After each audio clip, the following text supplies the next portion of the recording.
জুলাই যোদ্ধা হিসেবে বঙ্গবন্ধু সাংস্কৃতিক জুট জেলা শাখার সহ সভাপতি আল হেলাল নামে একজনকে ১ লক্ষ টাকার চেক দেওয়া হয়েছে, এ ধরনের একটি খবর প্রকাশ করেছে জাতীয় দৈনিক মানবজমিন। যদিও জেলা প্রশাসনের পক্ষ থেকে এই চেক বিতরণের পর যাদেরকে নিয়ে বিতর্ক তৈরি হয়েছে তাদের চেক জমা না নিতে অনুরোধ জানানো হয়েছে।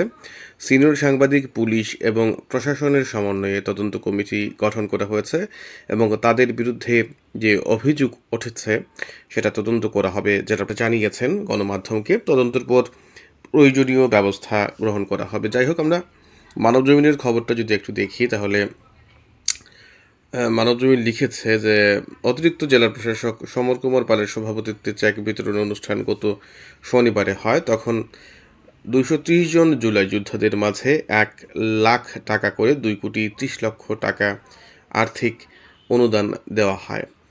জুলাই আন্দোলনের বিপক্ষে অবস্থান নিলেও, সেটা মানবজমিন বলছে, আহত সেজে অনুদানের সরকারি ১ লক্ষ টাকা আত্মসাতের অভিযোগ উঠেছে ওই সাংবাদিক হেলালের বিরুদ্ধে। এ খবর জানার পর আহতদের তালিকা নিয়ে সমালোচনার ঝড় বইছে সারা জেলা জুড়ে। জানা যায়, আল হেলাল মুক্তিযোদ্ধা সংসদ সন্তান কমান্ডের নেতা হিসেবে আওয়ামী লীগের আমলে জামাত বিএনপির কড়া সমালোচক ছিলেন। যে কোনো সভা সমাবেশে বঙ্গবন্ধু এবং শেখ হাসিনাকে নিয়ে নিজের লেখা গান করতেন এবং সুরও দিতেন। কিন্তু ৫ আগস্টের পর খুলস পাল্টে যায়। বঙ্গবন্ধুর আদর্শ থেকে তিনি জাতীয়তাবাদী আদর্শে সৈনিকে পরিণত হন। দায়িত্ব পান জাতীয়তাবাদী বাউল দলের যুগ্ম আহ্বায়কের। সেই অভিযুক্ত সাংবাদিক আল হেলালকে পত্রিকার পক্ষ থেকে, মানবজমিন পত্রিকার পক্ষ থেকে জিজ্ঞেস করলে তিনি বললেন, আমি কোনোদিন আওয়ামী লীগ করিনি। বঙ্গবন্ধু সাংস্কৃতিক জোটের আমাদের কমিটি অনুমোদন হয়নি।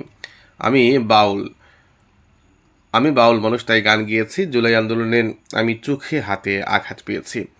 তবে জেলা শাখার সভাপতি বাউল শাহজাহান মিয়া ও তার সহসভাপতি থাকার বিষয়টি নিশ্চিত করেছেন।